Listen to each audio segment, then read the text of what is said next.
and at some point they can arrive at a place where the world is going to provide them with fulfillment.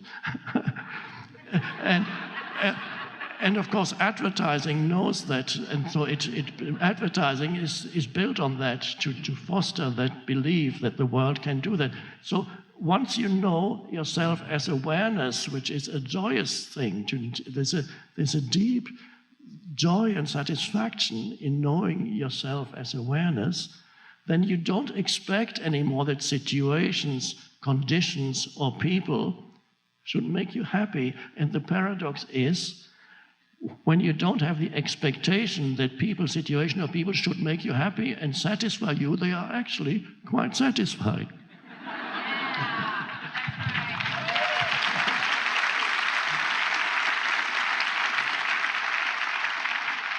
So that's what's, stress is the universe is not behaving the way I think it should. Our culture seems to foster the desire to judge ourselves, honing in on what is wrong with our body, where we have fallen short, how we are not measuring us up. Many of us have a harsh inner critic, and we say things to ourselves that we would never say to a friend or loved one. How do we learn to turn off this inner judge when it has been harping at us for many decades? The inner critic, for some people have that very strongly.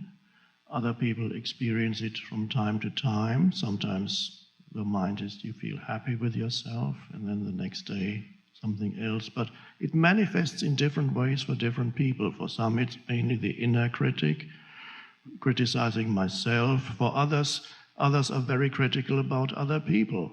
Others are very critical about situations they find themselves in. They're always complaining.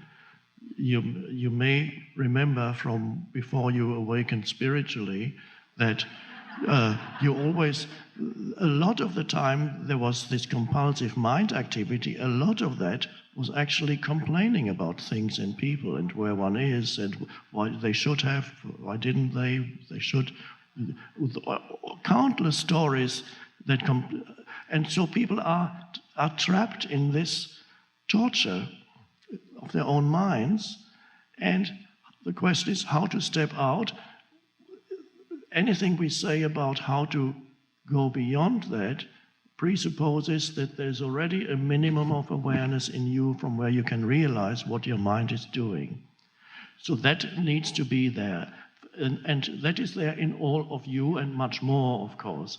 There are still millions of people on the planet.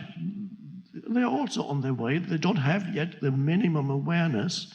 Tell a terrorist or any fundamentalist to be aware of their own thoughts or question them.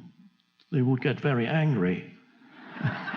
And so I don't recommend that. They are not ready for it. So, but you can recognize what your mind is doing to yourself, and you can then, if there is an awareness there, and then you can choose to direct your attention somewhere else. You don't have to follow every thought. You don't have to believe everything you think. Somebody even made that into a bumper sticker. I loved it. You don't have to believe everything you think. And that is an enormous, you can disidentify from your mind and see what the mind is doing. And you can then also, by choice, place your attention on a flower or the sky or anything natural, and you stepped out of. I also recommend for people who are very much burdened by the mind, place your attention into the inner energy field of your body. Feel the aliveness that pervades the entire body, and then you can't think that much anymore. You can't feel both the aliveness within your body and think a lot. So that takes your attention into. Wake up in this, I don't know if anybody still experiences that here, you wake up at 2 or 3 in the morning and you're thinking, and it's not pleasant. It's about my problems. And if you then suddenly you discover the futility of it, and then you also have at that moment you have a choice. And then you can say, I choose to place my attention on the inner energy field of the body. And from one moment, from 1 minute to the next, you enjoy being awake at night and feel the intense aliveness in every cell of the body. That's one simple way. It's a kind of meditation practice. It's one simple way of taking attention away from thinking when you realize it is not only futile, it's also destructive. So and that needs to be then practiced if you have a meditation period. That's wonderful, of course, daily meditation period. But in addition, I always recommend mini meditations throughout the day, which could be a simple thing as taking 2 or 3 conscious breaths while you're waiting for the elevator. Or do something consciously with full attention that usually you do unconsciously, anything that is usually a means to an end, make it into an end in itself. Washing your hands. Be totally present. You're getting out of your mind. Walking down a few steps, be totally present rather than needing to get to the bottom. Be there in every step. So little mini meditations gradually help you to disidentify from the movement of thought. So this is what I would recommend to our questioner and to anybody else who is still burdened by their minds or tortured by their minds.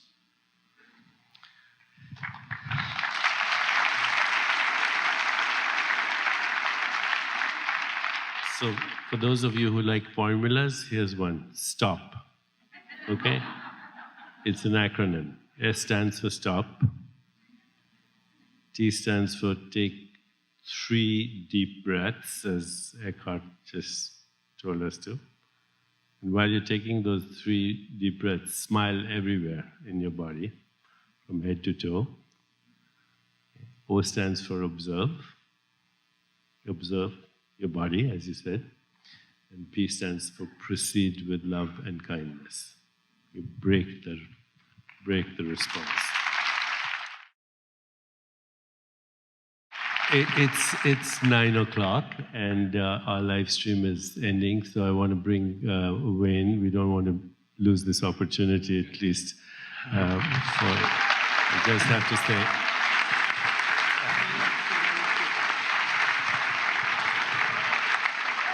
So, I've known Wayne now for 25 years. We've grown up together.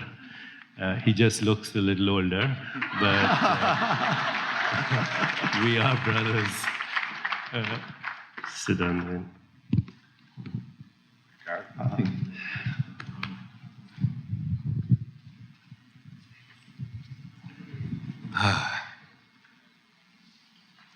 What am I doing here?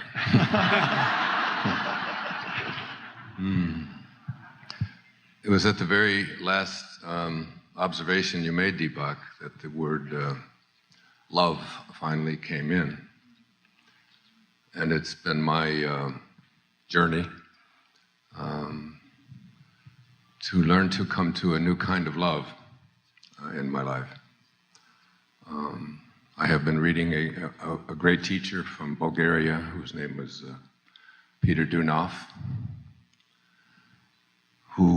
of whom Einstein said at the height of his popularity back in the 30s that the whole world bows before me and I bow before Peter Dunov. Peter Dunov was a man who talked about a different kind of love. He said there are basically 3 kinds of love. One is human love. And human love is a love that changes and varies. So this is a love that I love you, but you came home late and you forgot Valentine's Day, so I don't love you so much. And it's constantly changing. I love you, I hate you, and on and on it goes. And then there's a love that he called spiritual love, which is a love that never changes, but it does vary. This is the love that I can only define as the love I have for my children. I have 8 of them, and it really doesn't matter what they do or how they behave, how they conduct themselves. The love is just there. I'm sure the people who've committed some of these atrocities that we've been experiencing the last few months here in America, the mothers of these people still love them. Having 8 children, I know that it varies. Sometimes it's a little stronger than others, but it's always there. And I'm sure you know that with your children, and I see Rita there, as we were talking about her children, your children. And then there's a love that Peter Dunau spoke about, which is a love that he calls divine love. And this is a love that never changes. And this is a love that never varies. And this is a love I aspire to. And the only way I can describe it, it's in the Gospel of Thomas, in the Nag Hammadi scrolls that were found in 1945. Jesus is quoted as saying that when you make the two one, then you can enter the kingdom.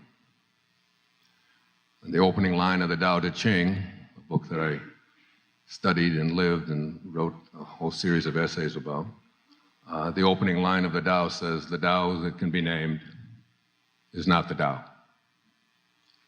And so I try to imagine a love that Jesus spoke about when you take the two and make it one.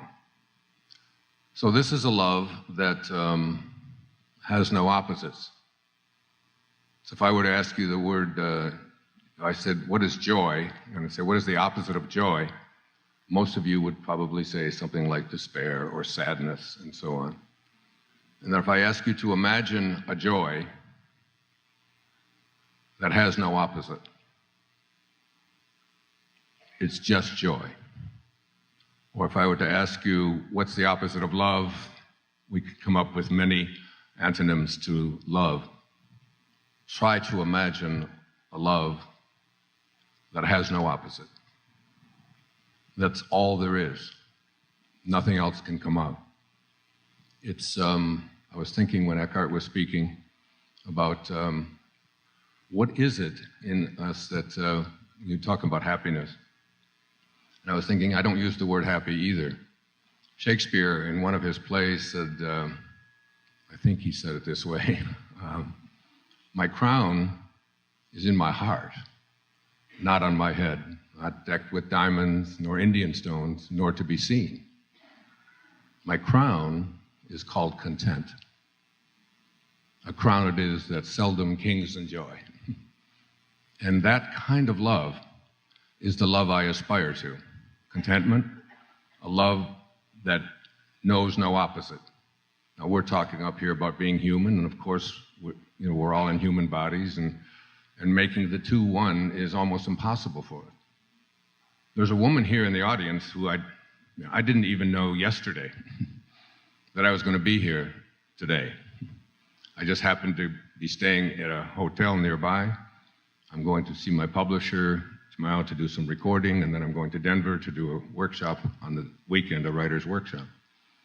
And sitting next to me on the table is Eckhart Tolle, my friend, a man whom I've done a program with recently called The Importance of Being Extraordinary.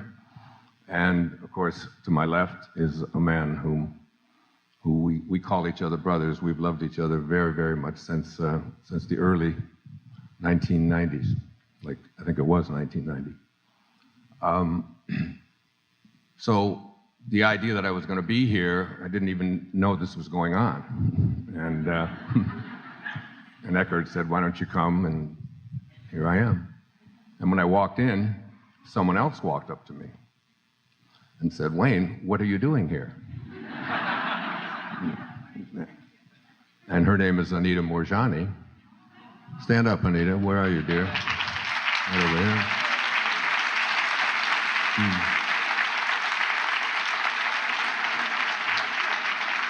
And Anita, I have written a foreword to a book that of hers called Dying to Be Me. And she, I think she's speaking here. Are you speaking here tomorrow? on Friday here at the Chopra Center. Right, right. So Anita has described what it was like. I mean, she had end-stage lymphoma cancer for 5 years, was down to 82 pounds, had tumors the size of lemons throughout her entire body, and only had a few hours left to live. And became an observer and watched this whole process. And I saw something about her experience on the internet and located her in Hong Kong. She happened to be in Dubai when I found her, and I asked her if she would write her story. And she wrote her story and sent it to me to see if we could publish it. And I sent it back to her and said, it isn't good enough. I want you to go back to the state that you were in when you experienced the kind of love I'm speaking about here right now, a love that has no opposites. The words awareness have been tossed around up here, higher awareness. But in that state where there is only one, there is no opposite, whatever you place your attention on, you become. And the only thing that you can feel is a kind of unconditional love. So for me, as I aspire, it is to live a love that has no judgment, no criticism, no condemnation towards any of God's creations. And if we can get to that place, and while we are human, there will still always be the two. The dichotomy will always be there. There will always be the opposite. But in the world that Eckhart describes so beautifully in The Power of Now, we can do this inside here. In here, we don't have to have those judgments, those criticisms, those condemnations. And when we get to that place, because as many of you know, I was diagnosed with leukemia 3 years ago. And I had an experience of having a remote healing from John of God down in Brazil. Many of you, probably everyone in this room knows who that is. And what I thought happened is that these entities entered into my body and they just healed me of leukemia. But that isn't what happened. What happened is that these entities entered my body and they took out fear. The word leukemia is loaded with fear. It isn't about fear of dying. It's such a word. It's just cancer of the blood. You know, everywhere going through your body. It's all of the things about cancer, the cancer that Anita spoke about so brilliantly in her revised edition of, which was done so beautifully. And so it is, I woke up the morning after I had had this remote healing from John of God, and two of my children were there with me on Maui. One of them was my daughter, and I looked at her, and I had never seen her the way I had seen her that morning. And I put my arms around her, and I just said, I just can't describe to you how much I love you. And I looked at my son, and I put my arms around him, and I looked outside. I live on the ocean. The ocean looked different. I just had never seen it before. The palm trees just looked different. The birds, the grass, every stranger that I encountered. In the Course it says there are two ways of reacting. There's love and there's fear.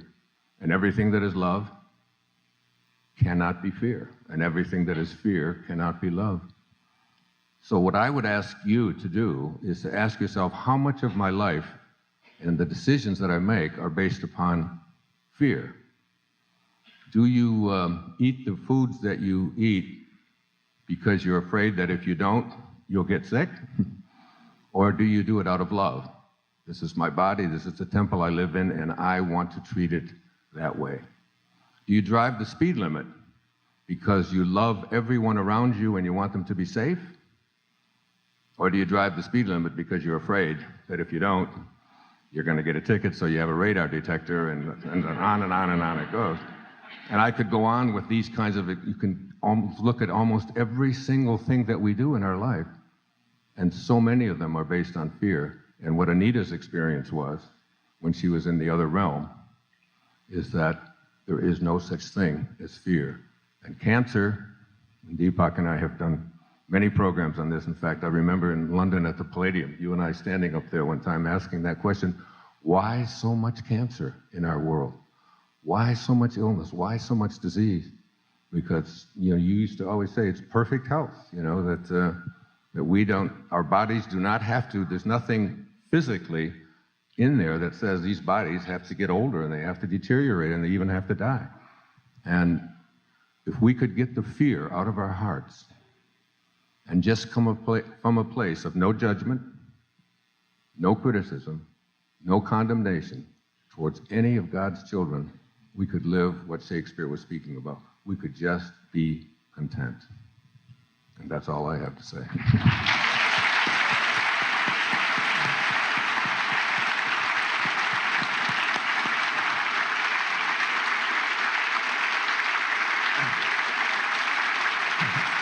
Thank you so much. Thank you.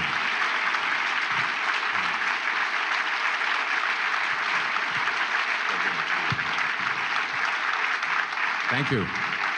Thank you very much. And the fear, of course, perpetuates itself through judgments in the mind. And judgments are thoughts that we identify with, that possess us. So the key then is to disidentify from the judgments and to invite the place of no thought into our lives. Ramana Maharshi was asked by a disciple or a visitor in his ashram, how can we know that we are making progress on the spiritual path?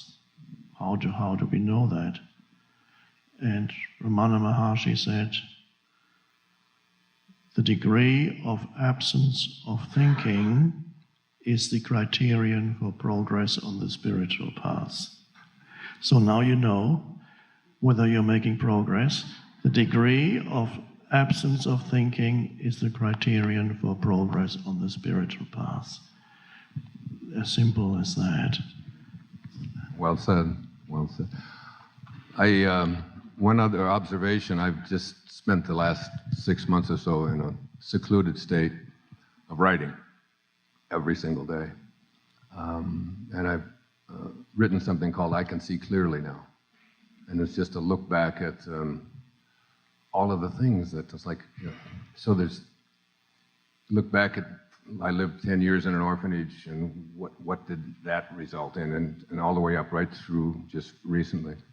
And I think about how I happened to be here on this stage tonight with two people I admire so much and love so much. And well, it was a synchronistic event brought you here because you were sitting behind the table behind ours last night. It was just amazing. Yes, to have you walk. So let's look at, this is just fascinating to me because having just written about all of this, like you were talking about time, both of you were talking about time earlier. And so I like to think that there's this thing called horizontal time. And just imagine a line going across here that represents time. And this is called chronological time, or passing time, or cause and effect time. So what got me here? I made a decision to go down to that restaurant last night to meet with my friend Mark and his daughter. I didn't even want to do that. I didn't. I was going to have them, normally I don't go down into restaurants because I run into people who tell me want me to do things, okay? So, no. So I was going to just have Mark and his daughter come up to the room and order room service, but something said, go down there. So there's cause and effect. So Mark called me. I said, okay, I'm not sure, I don't know. And and on how did I happen to get here, even to San Diego. That's a whole other story about why I'm even here. And you think that you're making all of these choices and cause and effect. So I did this, and that caused this, and that caused this. And then we showed up in the lobby, and then some young woman from Russia recognized me and wanted me to be on her TV show that she's doing. She's cooking raw foods. And I said, no, I can't do that. And then we went into the restaurant, and then came over. And I meet Stephen Goldhar, who is the brother of someone that I was in love with for several years back, who I haven't seen in a long time. And I see Greg, who worked at the Omega Institute and whom I've known. And all of these people are showing up, and Eckhart comes over, and we just had a program that just come out, and all of this stuff is going on. So this caused this, caused this, caused this. And then he said, well, we're having this program tomorrow. Would you like to come over? I said, okay, but I'll go in the back, you know, because I don't really want the spotlight to be on me. I want it to be on these two guys. This is, you know, this is their program. So I'll just come in. No, we want you to be in the front. We'd like to have.